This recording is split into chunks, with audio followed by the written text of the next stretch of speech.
Et salut à tous les amis, aujourd'hui on se retrouve pour une nouvelle vidéo de modélisme ferroviaire sur la chaîne YouTube. Alors avant de commencer de vous dire le thème de cette vidéo, je vous préviens, vous risquez d'entendre dans la vidéo un petit souffle en arrière-plan, parce que il y a énormément de vent chez moi actuellement et j'espère que ça s'entendra pas trop sur la vidéo. Alors donc aujourd'hui le thème de cette vidéo, c'est une comparaison détaillée entre des corails Rocco et LS Model. Donc vous les voyez tous les deux sous vos yeux, là, accompagnés de leurs motrices respectives, la 26057 pour les Carmillon et la 67554 pour les Intercités Bordeaux-Nantes. Alors, avant de commencer, je vais vous expliquer un petit peu comment ça va fonctionner.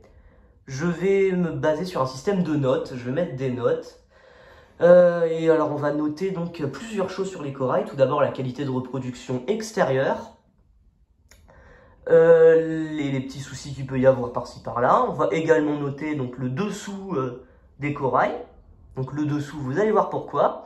On va noter le roulement, qui est peut-être le plus important. Les boîtes, ainsi que les boîtes et le détaillage fourni avec. Et pour terminer, nous allons noter le prix.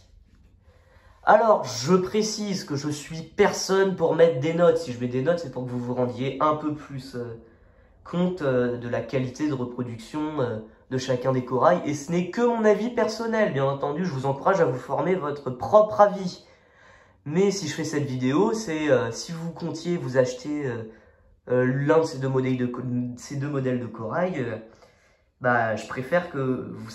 Enfin, comment dire... voilà, je bug encore. Je préfère que vous sachiez à quoi vous attendre. Alors, donc, c'est parti. On va commencer tout de suite. Alors, donc, comme je vous l'ai dit, on commence tout de suite donc avec la qualité de reproduction extérieure et on commence avec le Rocco, les corails Carmillon Rocco. Alors, j'ai pas grand chose à en dire, c'est peut-être la partie qui va aller le plus rapidement, la qualité de reproduction extérieure. Les Rocco sont extrêmement bien reproduits, aussi bien les écriteaux en dessous des portes que les logos Carmillon. Donc vous voyez... de même, donc là, ici, pour les écriteaux en dessous des caisses, là, sur le bas de la caisse, ils sont vraiment très lisibles et si vous avez vraiment une bonne vue, vous n'avez même pas besoin d'une loupe. On a un aménagement intérieur qui est plutôt joli. Donc ça va très bien. Donc dans l'ensemble, la reproduction extérieure est quasi parfaite. Je peux néanmoins repérer un défaut assez important. Je sais pas si ça va se voir à la vidéo. J'espère que oui. Alors ça se voit pas trop malheureusement. Là on voit un petit peu de grosses fuites de lumière, notamment au niveau des portes, entre la caisse et le toit du corail. Donc là ça va peser dans la note. C'est un très mauvais point. Pour la simple et bonne raison que si vous comptiez installer donc de l'éclairage intérieur, vous allez devoir régler ces petits soucis de fuite de lumière. Alors là je vois qu'on le voit un petit peu mieux. Également au niveau là du toit là. Ouais, ça se voit pas trop sur la vidéo. Mais bon. Alors donc sur la note extérieure là des Rocco, on va être sur un 8,5 sur 10. Donc la reproduction de la livrée vaut en elle-même un 9,5, 10 sur 10. Mais la note baisse fortement à cause de ces fuites de lumière qui sont présentes sur toutes les voitures et qui vont devoir être réglées sur toutes les voitures. Donc là, on a quand même un joli défaut. Mais bon, dans l'ensemble, c'est plutôt positif. On passe tout de suite donc au LS Model, la reproduction extérieure. Bon, là, je vais aller vite. La livrée est magnifiquement bien reproduite, bien qu'on peut voir parfois des petites traces, j'ai l'impression d'impression là sur la livrée. Je vais pas en tenir compte parce que c'est très léger. Là, c'est peut-être la voiture où ça se voit le plus. Et franchement, lors du roulement, ça pose aucun problème. Donc, la livrée, globalement très bien reproduite. Les écriteaux, c'est pareil, comme sur la Rocco. Le logo Carmillon SNCF. Tout est parfait. Le petit logo pour les vélos. Alors là, je note la qualité extérieure des premières classes. C'est valable sur les secondes aussi. Ainsi que sur la voiture en livrée La Rochelle. Donc la destination de La Rochelle, là, LS Model est également très bien reproduite. Alors on remarque qu'il n'y a pas de fuite de lumière. Donc là, pour installer l'éclairage intérieur, c'est vraiment parfait. Bien que vous allez voir que c'est pas si facile sur ces LS Model. Donc pour la qualité extérieure, globalement, c'est un 10 sur 10 pour LS Model. Franchement, bravo pour cette magnifique reproduction. On passe donc tout de suite à la seconde partie de la notation qui est le dessous des voitures. Alors pourquoi je note le dessous des voitures? Vous allez le voir, je vais vous expliquer pourquoi. Donc vous voyez sur la Roco c'est plutôt simple, bien que parfois même un peu simple, un peu trop simple, mais bon, c'est vraiment pas grave. De toute façon les voitures elles roulent pas sur le toit, donc le dessous on le voit pas.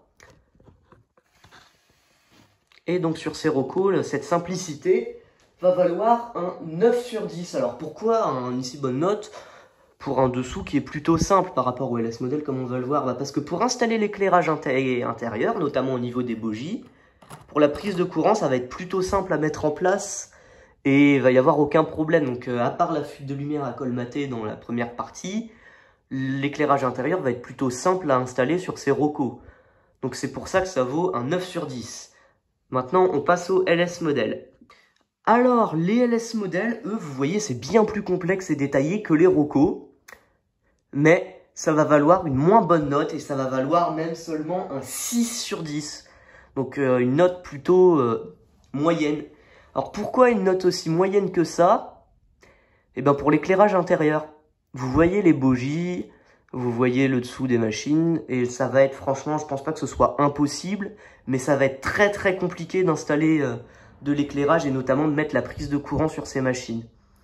Avec les membres du club, on a essayé d'observer un peu comment on pourrait faire. Et franchement, on a eu un peu de mal à trouver. Et donc, notamment pour des feux de fin de convoi, on s'est rendu compte que franchement, la meilleure façon d'installer des feux de fin de convoi sur ces LS Model, c'est de pas les installer, c'est d'acheter une Pico Intercité et de les installer sur une Pico Intercité où c'est beaucoup plus simple. Donc là, comme je vous l'ai dit, 6 sur 10 pour le dessous des LS Model. C'est vraiment un mauvais point pour l'installation de l'éclairage. Maintenant donc on passe à la suite de ce test qui va être l'une des parties les plus importantes, c'est le test de roulement. Donc j'ai installé deux rails de 1 mètre là, et ma maison étant légèrement en pente, et c'est une vieille maison, ça va être très simple de juger le roulement. Donc on va voir laquelle roule le mieux, et donc je vais les noter. C'est parti. 3, 2, 1... Voilà, donc vous voyez la LS Model a un roulement excellent, mais la Roco,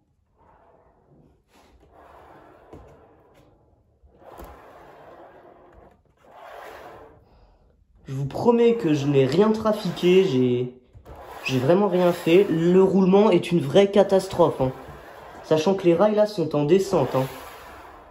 Donc par rapport à la LS Model, si je la remets sur les rails, regardez. Je n'ai même pas besoin de la toucher, elle roule toute seule. Alors que la Roco a besoin d'aide. Là, franchement, Roco, c'est une vraie catastrophe. Là, ils ont vraiment pas d'excuses. Alors, on va essayer avec une autre LS Model et une autre Roco pour voir. Voilà, je viens donc de placer la livrée destination La Rochelle ainsi qu'une Carmillon seconde classe sur les rails, donc d'autres voitures. Je vais les lâcher en même temps, on va voir ce que ça donne, si le roulement a changé. C'est parti.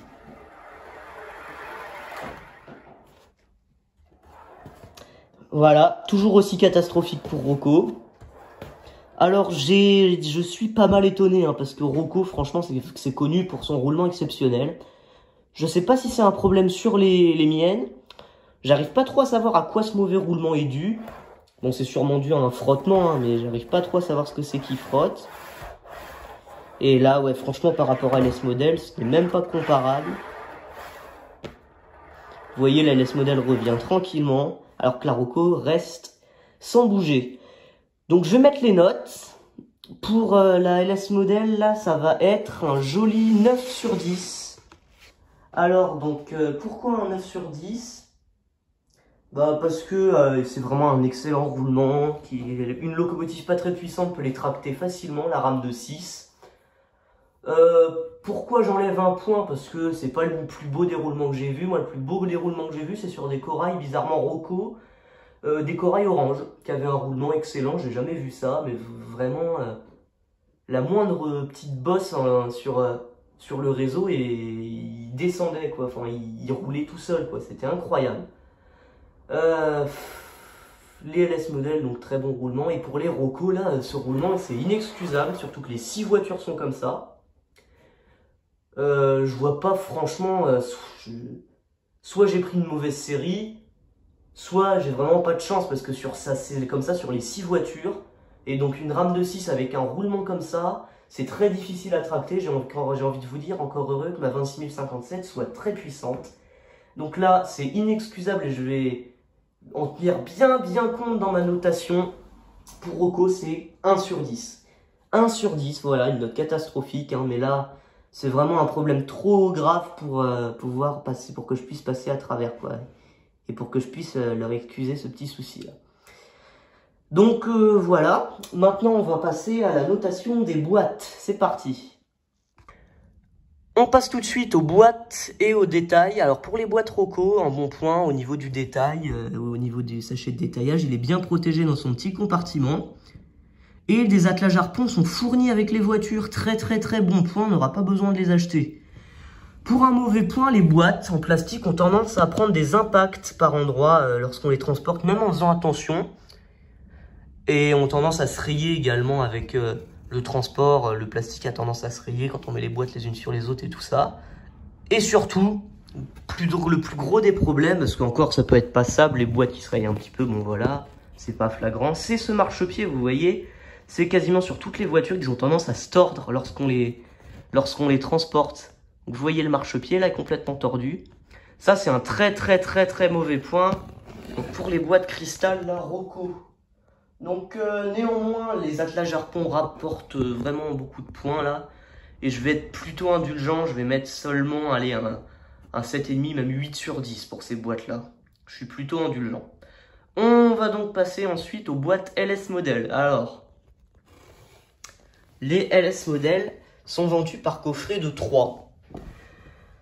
Et les boîtes, franchement, c'est parfait.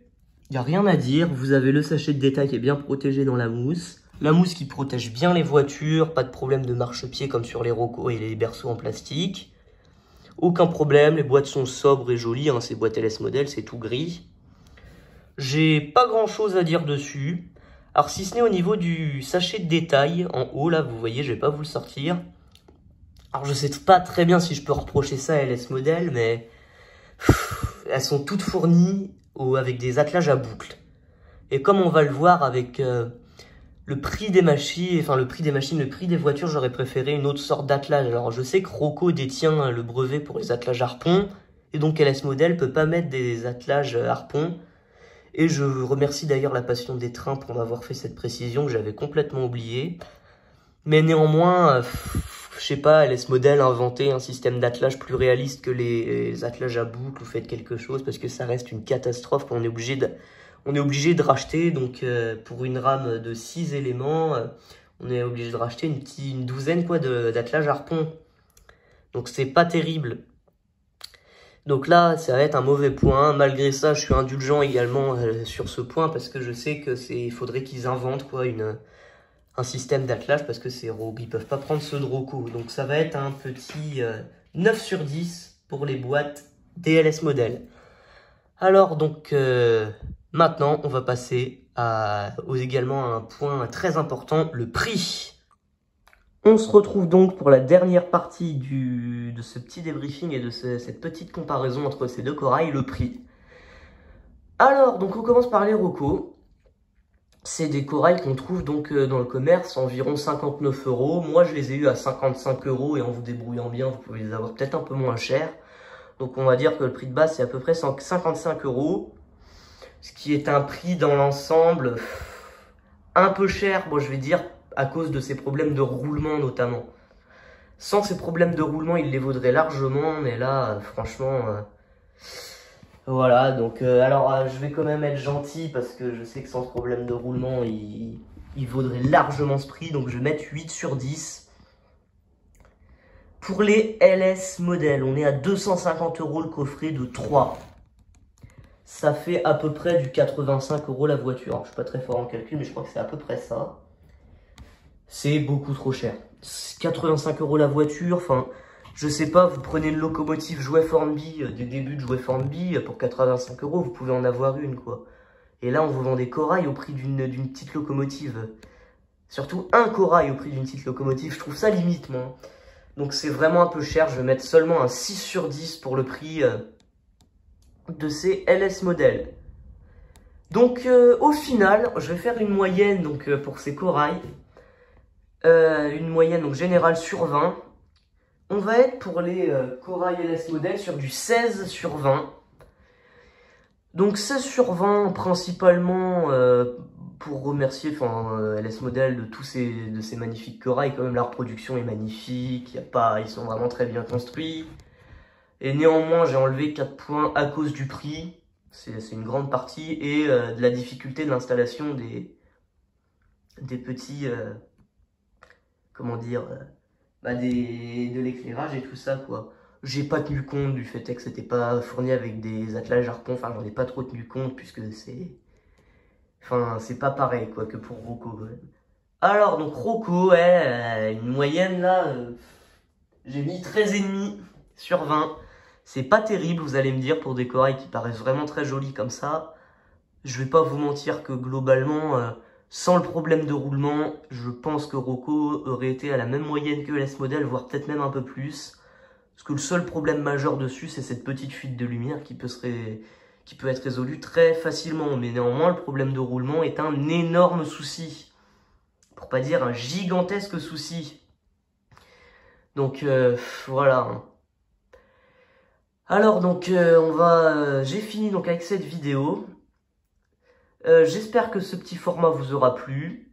Alors, je précise encore une fois, même si j'ai déjà dit en début de vidéo, c'est que mon avis personnel, vous pouvez ne pas être d'accord.